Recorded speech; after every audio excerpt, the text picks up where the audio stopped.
The Book of Revelation. Just hearing the name, right? It brings up all these intense images of apocalypse, judgment, the end of the world. But what if, and this is a big what if we've been reading it all wrong? What if this so-called sealed book isn't a prophecy about the end of the world, but a secret map for the journey of the human soul? This one idea right here is the key that unlocks this whole thing. You see, the original Greek word for apocalypse, apocalypsis, it doesn't actually mean destruction. It means an unveiling, an uncovering, which of course leaves us with a pretty important question. An unveiling of what? And this is where the entire script just gets flipped on its head. We're talking about a massive perspective shift. So instead of predicting global destruction, this interpretation sees a map for your own personal awakening. That divine wrath, that becomes the fire of inner transformation. And the end of time is no longer something to fear, but the beginning of your true, authentic self. So where does a journey like this even begin? Well, the story starts with a man named John exiled on the island of Patmos. And in this view, John isn't just some historical figure. He's an archetype for the seeker in every single one of us. That feeling of exile, feeling separate, alone, that's the very thing that quiets the noise so we can finally hear a deeper voice. So John's first vision isn't something external. It's not angels descending from the sky. It's an internal landscape. He sees a figure walking among 7 golden lampstands, and these aren't literal churches in Asia Minor. They're seen as the 7 primary energy centers within the body, what some traditions might call the chakras.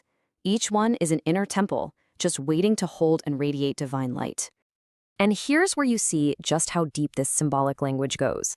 Every little thing becomes a key to understanding ourselves. That sealed scroll everyone talks about, it's not a book of future events.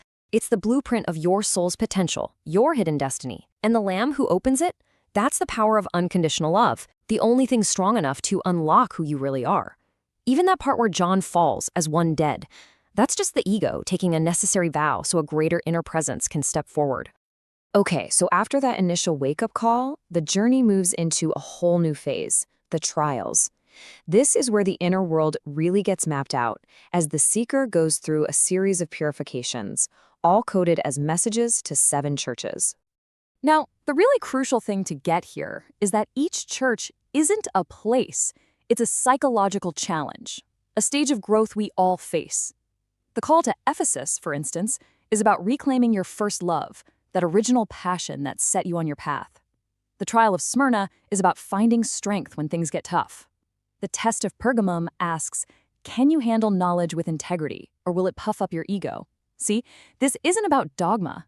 It's a profound, step-by-step guide to mastering your own inner world. Next up, the 7 seals are opened, and here come the infamous 4 horsemen.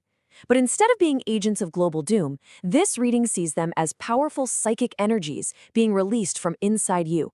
The white horse? That's your spiritual will finally galloping free. The red horse is that raw, passionate, sometimes chaotic energy of conflict that you have to learn to manage. The black horse represents a rebalancing of your personal karma. And the pale horse? Well, that's the death of the old you, making way for a total rebirth. And now we get to the really juicy part, the ordeal. The big showdown with the villains of the story, the dragon, the beast, and Babylon the Great. But what if these terrifying figures aren't external enemies at all? What if they're powerful, archetypical forces living inside our own heads? First, you've got the Great Dragon. This isn't some literal monster, it's something way more personal. It's the collective shadow. It's that raw, deep-seated resistance to change that lives in all of us. You know that little voice that says, nope, stay the same, it's safer here? That's the dragon. It guards the gate to transformation because you have to face that resistance to grow. Then, the beast rises up. This is the empire of the ego. It's our own and society's obsession with external stuff. Power, status, reputation, you name it. It's that part of us that's always looking outside for validation, instead of listening to what's true on the inside. And finally, there's Babylon the Great. Forget a city in a rock. Think of it as a state of mind. It's the intoxicating glamour of separation. It's that beautiful, seductive inner world we build based on appearances, on pride, on self-worship. It's what happens when we use our creative gifts just for the ego, completely cut off from real love and truth. The fall of Babylon is the falling away of illusion. I mean, that just says it all, doesn't it? The point of the ordeal isn't to go out and slay monsters. It's to be brave enough to watch our own inner structures of illusion collapse, leaving only what's real. So, after the trials, after facing the inner monsters, after all the illusions fall away, what's the reward for this incredible journey? Well, it's not escaping to some cloudy heaven. It's the conscious, deliberate construction of a brand new inner reality. The absolute climax of this whole journey is called the marriage of the Lamb. And what's so beautiful about this is that it's seen as the mystical union of our human soul with our divine spirit.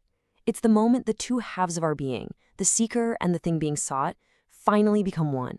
It's about becoming a whole integrated self. And this integrated self is symbolized by the New Jerusalem. But this isn't a city of brick and stone. Its very architecture is a blueprint for a new consciousness. Imagine living inside walls built not of rock, but of divine clarity, standing on foundations of deep wisdom, and walking through gates made of universal compassion. The city's fabric is woven from these perfected spiritual qualities. And this brings us to the most profound point of all. In this inner city, there are exactly 0 external temples. You don't need a sun or a moon. Why? Because you have become the temple. The divine isn't something you visit anymore. The light you were searching for is now shining from within you. So the big takeaway here is that this ancient, dramatic, and let's be honest, often terrifying story is ultimately a story about you. It's an allegorical roadmap for the greatest adventure any of us will ever take, the journey to unveil the eternal right here inside ourselves.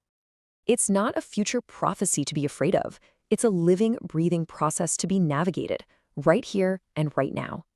Which leaves us with one last, pretty big question to chew on. If the apocalypse really is a map of the soul, where are you on the journey?